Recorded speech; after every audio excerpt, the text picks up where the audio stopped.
You can't even read this." The sentence landed harder than the laughter that followed. It cut through the soft jazz drifting across the rooftop restaurant and hung in the air beneath a ceiling of glass and gold. For a moment, even the city seemed to pause. Beyond the floor-to-ceiling windows, San Francisco glittered against the bay, a sea of lights stretching into the night. Inside, crystal glasses reflected warm amber chandeliers. Expensive suits filled every table. Conversations worth millions of dollars flowed as smoothly as the wine. And at the center of it all stood a young black waitress holding a silver tray. Naomi Brooks didn't answer. She didn't flinch. She didn't even look offended. She simply stood there, calm and composed, while a room full of powerful people waited to see what she would do next. What none of them knew was that Ethan Caldwell had just insulted the most dangerous person in the room. Ethan Caldwell wasn't used to being wrong.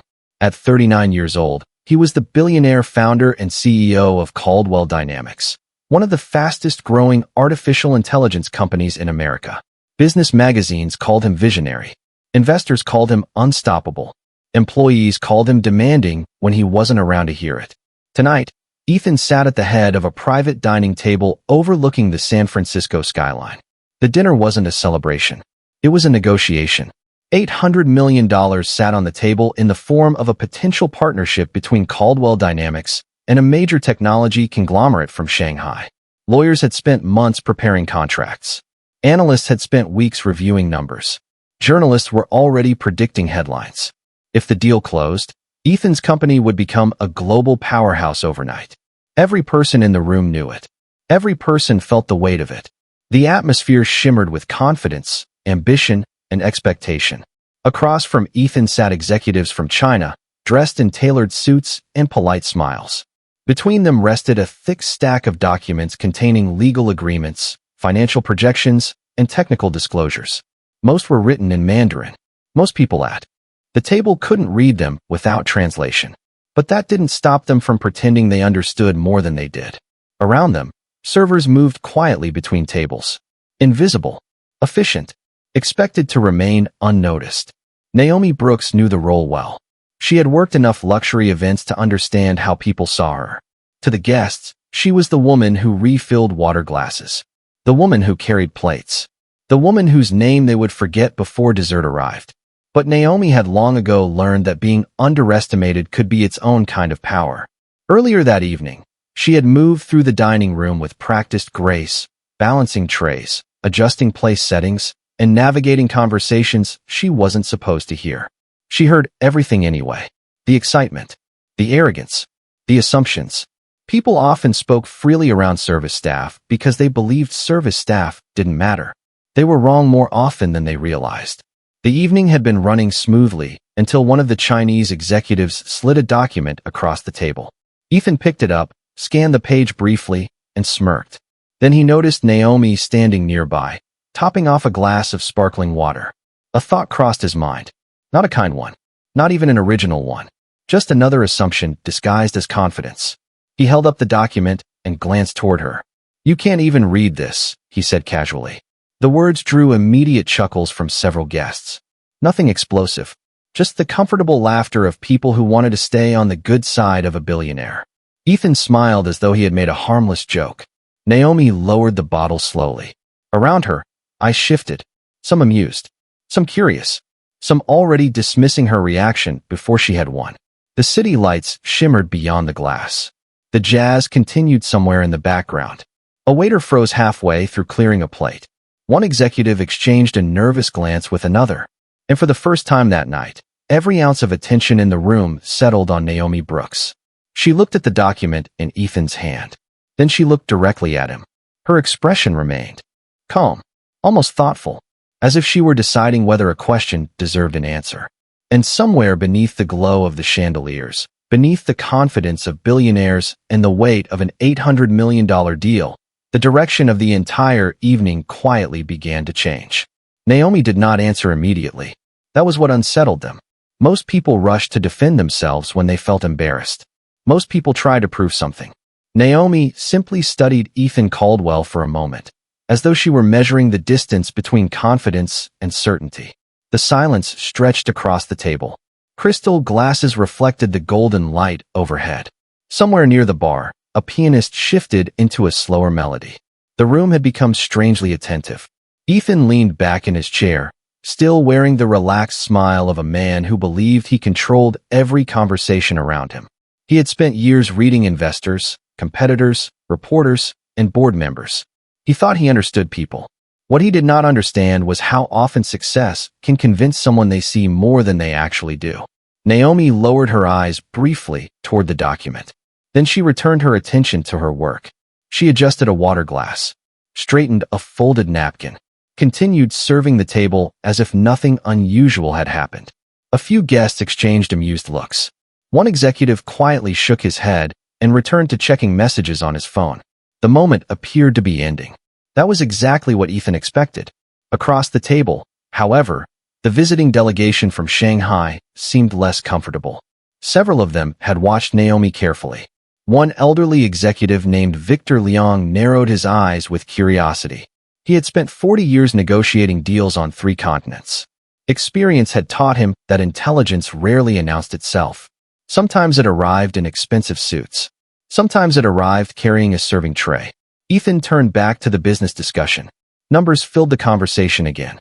Market projections, licensing agreements, international expansion, the language of ambition. Yet the energy felt different now. Distracted, unfinished. Every few minutes, someone glanced toward Naomi as she moved through the dining room. She remained composed, professional, invisible, at least on the surface. The irony was that Ethan had spent the last decade building artificial intelligence systems designed to recognize hidden patterns, hidden opportunities, hidden risks. Yet he had failed to notice the most obvious thing in the room. Naomi Brooks was not who he assumed she was. She never had been. Long before she carried trays through luxury restaurants, she had spent evenings in a small apartment filled with books. Her grandfather had arrived in California decades earlier with little more than determination and a love for languages. He believed every language unlocked a different way of seeing the world. While other children spent summers watching television, Naomi spent hers surrounded by dictionaries, history books, and recordings of conversations from places she had never visited. She learned because she was curious. She continued because she was good at it. Over time, words became more than words. They became bridges, perspectives, entire worlds. But stories like hers rarely fit inside first impressions. To strangers, she was simply another waitress working a late shift. Back at the table, Victor Liang finally spoke. His voice was calm but deliberate. "Mr. Caldwell," he said, "you seem very confident tonight." Ethan smiled. "Confidence is helpful when the numbers support you." Several people chuckled politely. Victor nodded. Then his gaze drifted toward Naomi. "And sometimes confidence can be expensive." The comment drew a few puzzled looks. Ethan laughed lightly. "I think the numbers are on my side." Victor did not respond. Instead, he reached for one of the documents resting beside him. The thick packet contained sections written entirely in Mandarin. Technical language. Legal terminology. The kind of material most people avoided reading unless they absolutely had to. He tapped the edge of the folder thoughtfully. Then he looked toward Naomi. Not with arrogance. Not with amusement. With genuine curiosity. Across the room, Naomi had just finished serving another table. She turned. As Victor raised a hand politely.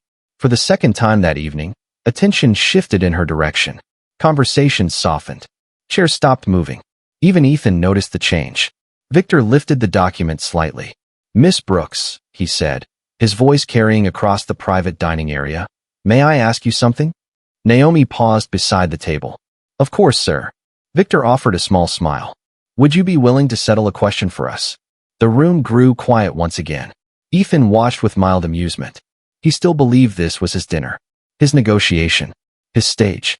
But somewhere beneath the glow of San Francisco's skyline, the balance of power was already beginning to move, and for the first time all evening, it was moving away from him. Naomi approached the table with the same calm professionalism she had carried all evening. The Silver City lights reflected across the glass walls behind her, turning the skyline into a river of gold and white. Every eye followed her now, not because of her uniform, not because she was serving another course, because an entire room full of executives sensed that something unusual was about to happen. Victor Liang held the document loosely in one hand. His expression remained polite, but there was something deeper behind it. Curiosity. Experience. The quiet confidence of a man who had spent decades learning how to recognize talent hiding in unexpected places. This section here, he said, tapping a page filled with dense Mandarin text. Would you mind telling us what it says? Several guests exchanged glances. One executive smiled awkwardly. Another looked down at his wine glass. Ethan Caldwell watched the scene unfold with growing amusement. He still assumed the question itself was the test. He still believed he already knew the outcome. Naomi glanced at the page. Her eyes moved across the characters once, then twice. No hesitation. No visible effort. The room became so quiet that the soft hum of the air conditioning suddenly seemed loud. The pianist near the lounge had stopped playing between songs. Somewhere in the distance, a server gently set down a plate. The sound echoed like a dropped pin. Naomi looked up. This section discusses intellectual property protections related to international licensing agreements, she said. A few eyebrows lifted immediately. She had spoken in English first, clearly and confidently. Ethan's smile faded slightly. Victor said nothing. He simply nodded for her to continue. Naomi lowered her gaze back to the document. Then she began reading the Mandarin text aloud. Her pronunciation flowed naturally. Smooth. Precise. Every tone landed exactly where it belonged. The reaction was immediate. One executive from Shanghai straightened in his chair. Another slowly lowered his glass. A third blinked twice as if he had misheard what was happening. Naomi continued reading without rushing. The language seemed to roll effortlessly from memory rather than translation. It was not the sound of someone reciting memorized phrases. It was the sound of someone who understood every word she was speaking. Ethan's amusement disappeared completely. Victor Liang folded his hands together and listened carefully. Several members of the Chinese delegation began exchanging surprised looks.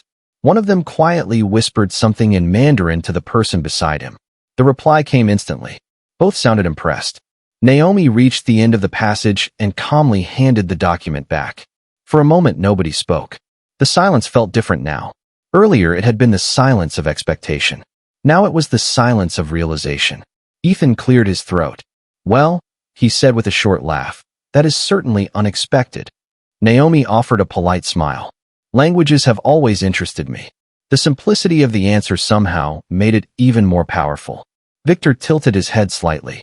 How many languages do you speak?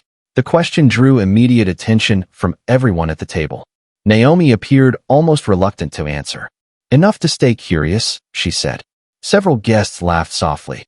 Not at her. With genuine admiration. Victor smiled. That is a diplomatic answer.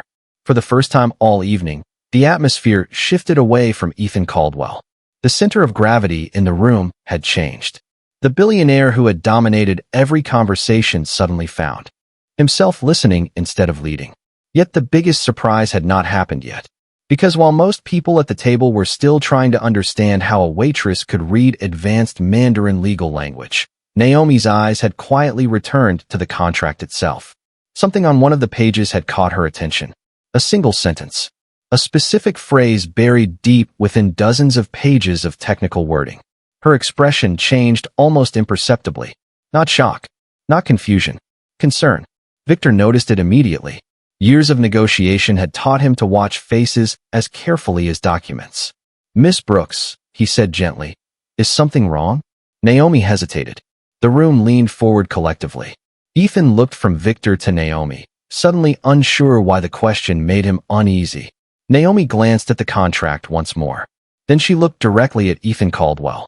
Sir, she said carefully, there is a clause here that you may want to review before anyone signs anything. The words settled over the table like a sudden change in weather. Nobody reached for a glass. Nobody checked a phone. Even the servers standing near the walls seemed frozen in place. Ethan Caldwell stared at Naomi for a second before letting out a small laugh. It was the kind of laugh people use when they believe a situation is still under their control. A clause, he asked. Our attorneys have reviewed every page. Naomi nodded respectfully. I am sure they have. Her voice remained calm. Professional. Careful. But there is a difference between translating words and understanding how those words function inside another legal system. The statement landed harder than anyone expected. Several executives exchanged glances. Victor Liang leaned forward slightly. His interest had clearly deepened. Ethan extended his hand. "Show me." Naomi hesitated for only a moment before accepting the document. The thick packet felt heavier now. Not because of the paper, because of what might be hidden inside it. She opened to the page that had caught her attention and carefully placed it on the table beneath the warm glow of the chandelier. "This section appears standard in English," she explained. "However, the original Mandarin wording creates a broader interpretation." Ethan's legal counsel immediately shifted closer. "What kind of interpretation?" Naomi pointed to a specific sentence buried inside a paragraph dense with technical language. "The English version references licensing access to certain artificial intelligence patents. The Mandarin version expands that access under conditions that are described much more loosely." The attorney frowned. "Meaning?" Naomi looked at the document again. "Meaning the rights granted could potentially extend beyond what your team believes they are approving." The room became very quiet. One of the Chinese executives adjusted his glasses and reread the section. Another slowly turned pages, comparing versions line by line. Ethan's confidence began to crack around the edges. Not dramatically, just enough for people to notice. The kind of shift that happens when certainty collides with possibility. Victor Liang accepted the contract and examined the wording himself. Unlike many executives, he actually read every line. Years of international negotiations had taught him that fortunes were often won or lost in sentences nobody else bothered to study. His eyes moved across the page. Once, then again. The expression on his face changed. Slowly, deliberately. "She is correct," he said. The statement echoed through the private dining room. No one spoke immediately afterward. It was not merely that Naomi had read Mandarin. It was not merely that she understood business language. She had identified something experienced professionals had overlooked. Ethan sat perfectly still. Across from him, members of the delegation began discussing the clause quietly among themselves. Their conversation flowed rapidly in Mandarin. Naomi understood every word. She pretended not to listen. The habit had become second nature long ago. People often revealed far more than they intended when they assumed nobody understood them. Victor finally broke the silence. "Miss Brooks," he said, "where exactly did you learn legal Mandarin?" Several people nodded. They wanted the answer too. Naomi smiled modestly. "Mostly from my grandfather." "Mostly?" Victor asked. "He was a language professor," Naomi replied. "After school, he would give me legal documents, historical texts, business reports. He believed language only becomes useful when it is connected to real life." A few executives looked stunned. Ethan's attorney looked almost embarrassed. The billionaire himself remained unusually quiet. For the first time all evening, he seemed unsure what to say. The room that had laughed at Naomi less than an hour earlier now listened to every word she spoke. Yet the biggest surprise had not arrived. As the attorneys continued reviewing the contract, Naomi noticed another detail. Smaller than the first. Far more dangerous. Her eyes narrowed slightly. The subtle reaction did not escape Victor Liang. "There is something else, is there not?" he asked. Naomi slowly exhaled. The city lights shimmered beyond the glass walls. Somewhere below, traffic moved through the streets of San Francisco like streams of light. Inside the restaurant, an $800 million deal suddenly felt fragile.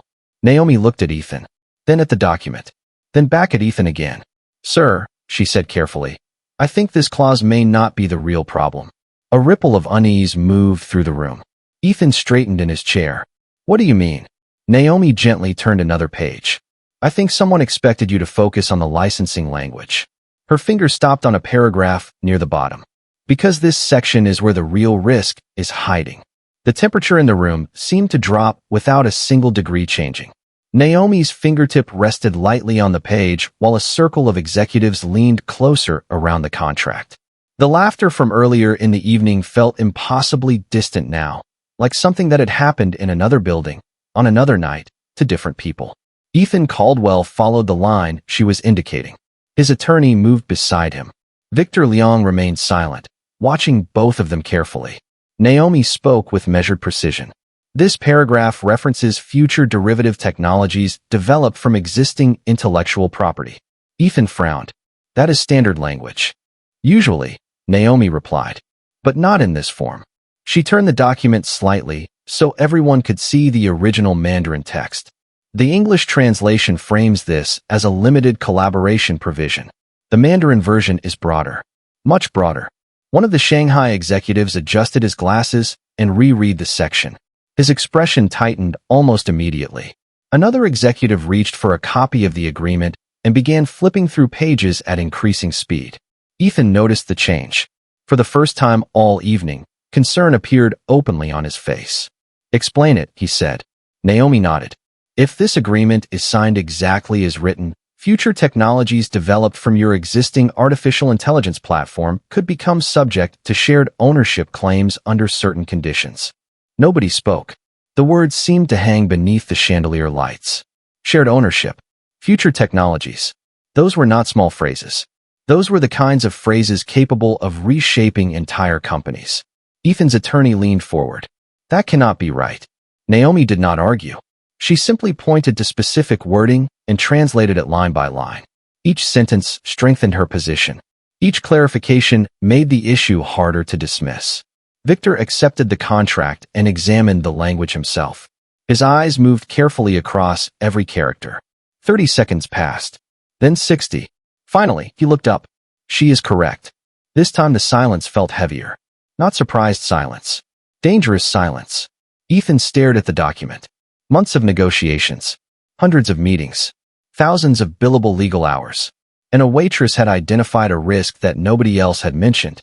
The realization was almost impossible to process. Around the table, confidence began giving way to discomfort. Several executives from both companies exchanged worried looks. One attorney quietly removed his glasses and rubbed his forehead. Another opened a laptop and started reviewing archived drafts of the agreement. The atmosphere had completely transformed. Earlier, the dinner had been a celebration waiting to happen. Now it felt like a room searching for answers. Naomi remained standing beside the table. She showed no sign of triumph, no smug smile, no desire to embarrass anyone. That made her presence even more powerful. She was not trying to win. She was trying to prevent a mistake. Victor studied her for a moment. "When did you notice this?" Naomi answered honestly. When everyone was focused on the licensing clause. A faint smile appeared on Victor's face. "You saw what everyone else overlooked." Ethan looked down at the contract again, then back at Naomi. The woman he had dismissed as incapable of reading the document had now become the most important voice in the room. The irony was impossible to ignore. Outside the glass walls, the lights of San Francisco shimmered across the bay. Ferries moved slowly through the darkness. Traffic flowed across distant bridges. Life continued as normal. Yet inside the private dining room, an $800 million deal had stopped moving entirely. Every decision now depended on information discovered by someone nobody had taken seriously. Then another voice broke the silence. It came from the far end of the table.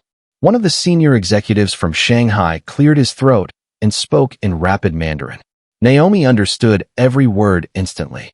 The question was simple, but the answer could change everything. The executive was not asking whether she had found a problem. He was asking how many more problems might still be hidden in the contract. The question lingered over the table. How many more problems might still be hidden in the contract? The executive's words were spoken in Mandarin, quickly enough that several people assumed only the delegation understood them. Naomi understood every syllable. She answered in the same language, her voice calm and measured.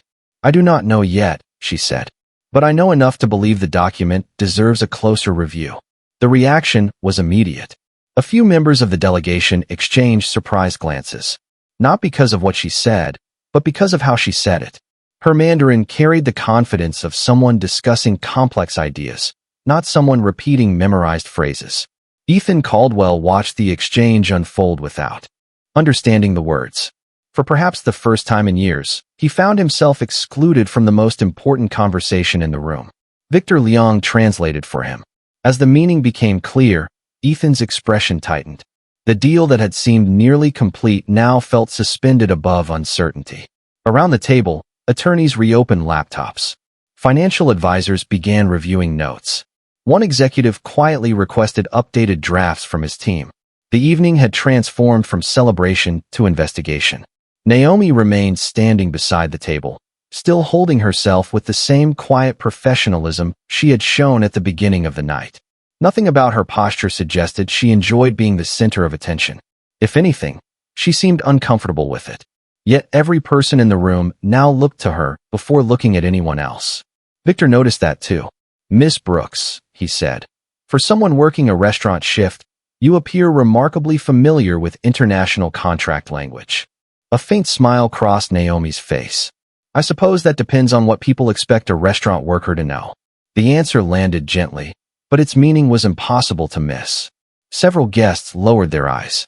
Earlier that evening, they had laughed when Ethan questioned her ability to read the document. Now nobody seemed eager to remember that moment. Ethan himself stared at the contract in silence. His confidence had not vanished, but it had changed shape. Arrogance was giving way to reflection. The difference was subtle, yet important. Across the city skyline, aircraft lights moved slowly through the darkness.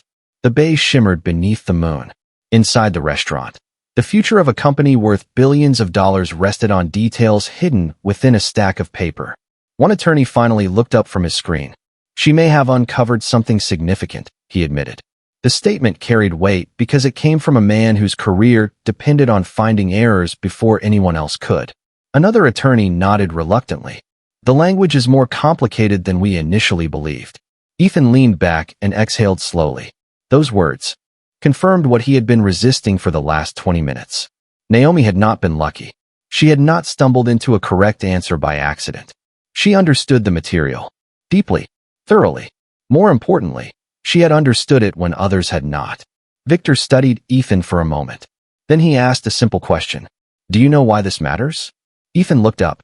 Victor continued before he could answer. "Because intelligence often arrives without announcing itself. The world notices titles. It notices corner offices. It notices expensive suits. But genuine expertise does not always come packaged in ways people expect." Nobody argued. Nobody could. The evidence was standing right beside the table. Naomi glanced down at the contract once more. As she did, something else caught her attention. A notation in the margin. Small. Easy to ignore. The kind of detail most readers would skip entirely. Her eyes narrowed slightly. Victor noticed immediately. So did Ethan. This time he was the first to speak. "What is it?" Naomi hesitated. Not because she doubted herself, but because she understood the implications of what she was seeing. The room became silent again. Every conversation stopped. Every laptop paused. Every gaze settled on the same page. Naomi slowly turned the document toward the center of the table. Then she looked directly at Ethan Caldwell. "I think we may have been asking the wrong question all night," she said quietly. "The issue is no longer what the contract says. The issue is who wanted these specific changes included in the first place." The question struck the room harder than any revelation that had come before it. Who wanted those changes included? Suddenly, the contract was no longer just a document. It was a trail that pointed toward decisions, revisions, and conversations that had happened long before tonight's dinner. Ethan Caldwell looked down at the pages spread across the table. The contract now felt less like a business agreement and more like a puzzle missing critical pieces. "What did you find?" he asked. His voice was steady, but the confidence that had once filled it was gone. Naomi carefully turned the page toward the center of the table. "This notation," she said. "It appears insignificant at first glance." Several executives leaned closer. A small handwritten reference sat beside a revision marker near the bottom of the page. Easy to miss. Easier to ignore. Yet Naomi had spent years learning that important truths often hid inside details everyone else dismissed. One of the attorneys adjusted his glasses and examined the notation. "That is an internal revision code." Naomi nodded. "Yes, but the timing attached to it creates a problem." Victor Leong immediately understood where she was going. "Go on." Naomi traced a line down the page. The revision was added after the translated version had already been approved by both legal teams. Silence followed. Several people looked up at once. One executive opened a laptop and began searching archive correspondence. Another checked document histories stored in a shared database. Ethan's attorney frowned. That should not be possible. Naomi remained calm. Yet it appears to have happened. The room transformed into a quiet storm of activity. Fingers moved across keyboards. Emails were opened. Version histories were compared. Every minute seemed to reveal a new inconsistency. The executives from Shanghai began speaking rapidly among themselves. Their earlier confidence had vanished as well. Whatever this was, it no longer appeared to benefit either side equally. Victor folded his hands together and studied the evidence. Someone altered language after the primary review process, he said. The question is whether it was intentional or careless. Naomi answered carefully. Either explanation creates risk. Nobody disagreed. 20 minutes earlier, Naomi Brooks had been serving water. Now she was guiding a room full of executives through a problem none of them had anticipated. Ethan watched her quietly. The contrast was impossible to ignore. Earlier that evening, he had judged her without knowing a single thing about her. He had assumed education based on appearance, intelligence based on occupation, capability based on a uniform. Every assumption had been wrong. Across the table, an attorney suddenly stopped typing. I found it. Every head turned. The attorney rotated the laptop screen toward the group. The revision originated from a third-party consulting firm involved during the final drafting phase. Victor's expression hardened slightly. Were both companies informed? No, the attorney replied. At least not according to the records I am seeing. A ripple of disbelief moved through the room. Ethan leaned forward. You are telling me modifications were introduced without direct disclosure? That is what the record suggests. Nobody spoke for several seconds. Outside the restaurant windows, the city continued to sparkle beneath the California night. Inside, an $800 million deal had narrowly avoided becoming something very different. Victor slowly turned toward Naomi. Had this agreement been signed tonight, would anyone have noticed? Naomi thought for a moment before answering. Eventually, yes. But by then the discussion would have been far more expensive. A few nervous smiles appeared around the table. The truth behind her words was difficult to ignore. One overlooked detail could have triggered years of disputes, negotiations, and uncertainty. Ethan sat back in his chair and looked at the contract again. Then he looked at Naomi. This time there was no arrogance in his expression. No amusement. No assumptions. Only respect.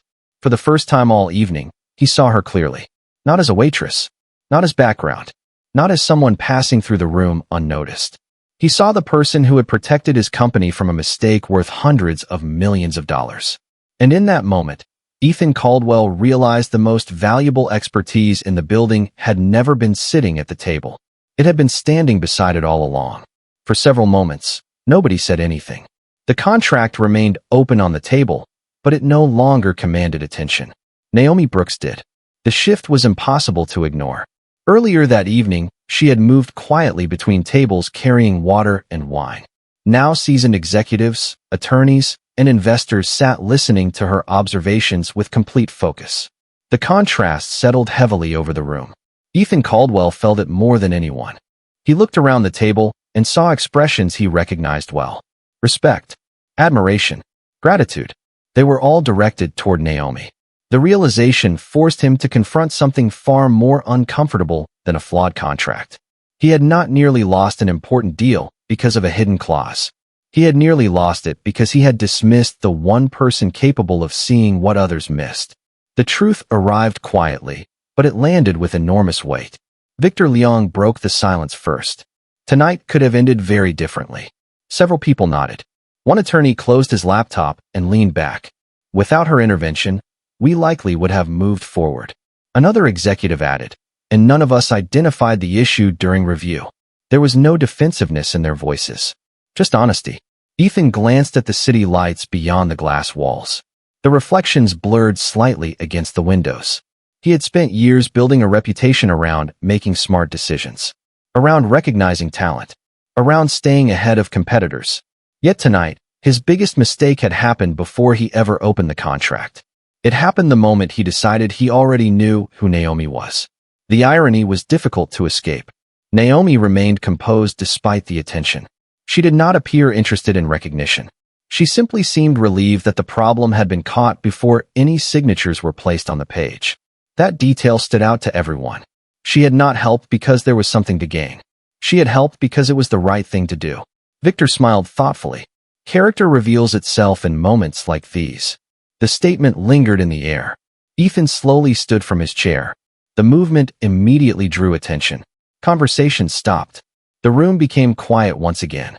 Naomi looked up, surprised. Ethan took a breath. for a man accustomed to commanding boardrooms. The next few words seemed unusually difficult. "Miss Brooks," he said, "I owe you an apology." Nobody moved. Nobody interrupted. Ethan continued, "Earlier tonight, I made an assumption about you. I judged your intelligence based on your job. I spoke without knowing anything about your experience, your education, or your abilities." His voice remained steady, but the sincerity was unmistakable. "I was wrong." Naomi listened without speaking. The restaurant seemed frozen around them. Even the distant sounds of the city felt muted. Ethan shook his head slightly. Not just wrong. Embarrassingly wrong. A few guests exchanged glances. The billionaire who had dominated every conversation earlier in the evening now stood publicly admitting his mistake. That alone would have surprised anyone who knew him. But he was not finished. "You protected my company tonight," he said. "You protected everyone at this table from making a very costly decision. And you did it after I treated you with far less respect than you deserved." The honesty in the statement removed any remaining tension from the room. Nobody saw arrogance anymore. Only accountability. Naomi smiled softly. It was not the smile of someone enjoying victory. It was the smile of someone who understood that growth often begins with humility. "Thank you for saying that," she replied. Ethan nodded. Then he asked a question that surprised everyone. "When your shift ends tonight, would you allow me to continue this conversation?" The room watched Naomi carefully. A few hours earlier, Ethan Caldwell had believed he was the most important person in the restaurant. Now he was standing in front of a black waitress hoping she would say yes. For a brief moment, the entire room seemed to wait with Ethan Caldwell. The billionaire who could move markets with a phone call now stood quietly beside a dining table, waiting for the answer of a woman he had underestimated only hours earlier. Naomi looked at him, then glanced around the room. The tension that had filled the evening was gone. In its place was something far rarer. Understanding. She gave a small smile. "I would be happy to." The response drew visible relief across Ethan's face. A few people chuckled softly. Others exchanged knowing looks. The atmosphere finally began to relax. The contract was secured for further review. The hidden risks had been identified. The immediate crisis had passed. Yet everyone understood that the most important thing revealed that night had never been inside the document. It had been inside the people. An hour later, the dinner slowly came to an end. Executives gathered their notes. Attorneys packed away laptops. Conversations that had started with numbers and legal clauses now centered around language, education, and unexpected talent. Several members of the Shanghai delegation personally thanked Naomi before leaving. Victor Liang was among the last to depart. Before stepping away from the table, he shook her hand warmly. "Your grandfather would be proud of you," he said. Naomi's smile widened. "Thank you." Victor nodded once. "Never stop learning." Then he disappeared into the flow of departing guests. Outside, San Francisco glowed beneath the night sky. The city looked unchanged. Yet for Ethan Caldwell, something important had shifted. After Naomi completed her final responsibilities for the evening, the two sat near the now quiet rooftop terrace overlooking the bay. The crowds were gone. The music had faded. Only the distant lights remained. Ethan rested his hands on the table and looked out across the water before speaking. "Can I ask you something?" Naomi nodded. "Why are you working here?" Ethan laughed lightly. "I know that sounds rude." "A little," Naomi replied with a smile. "But I understand what you mean." She looked toward the skyline. Life does not always move in straight lines. Then she told him pieces of her story. Her grandfather, the years spent studying languages, the scholarships, the family responsibilities that changed her plans, the jobs she took to support people she loved, the opportunities that never arrived when they were supposed to. Ethan listened carefully, more carefully than he had listened to anyone in a long time. When she finished, he sat quietly for several seconds. "You know," he finally said, "most people spend their lives trying to impress rooms like the one we had tonight." Naomi raised an eyebrow. "And?" Ethan smiled. "You did not try to impress anyone. That is why you impressed everyone." The compliment was simple, but sincere. Naomi laughed softly. The sound blended with the distant hum of the city below. For the first time all evening, neither of them felt the need to prove anything. Eventually, Ethan stood. Before leaving, he reached into his jacket and removed a business card. Not with the confidence of a billionaire offering a favor, with the humility of someone offering an opportunity. "If you ever decide you want a different challenge," he said, placing the card on the table. Call me. Naomi looked at the card but did not pick it up immediately. Instead, she looked directly at him. I might. Ethan nodded. Then he smiled. I hope you do. As he walked away, the lights of the city reflected across the glass surrounding the rooftop. Earlier that night, Ethan Caldwell believed intelligence had a certain look, a certain title, a certain seat at the table. He was wrong. The most valuable person in the room had never worn an expensive suit. She had never introduced herself as an expert. She had never demanded recognition. She simply knew her worth, even when nobody else did. And that was the lesson nobody at that dinner would ever forget. Because knowledge does not ask for permission. Dignity does not require approval. And sometimes the person everyone overlooks is the very person who changes everything.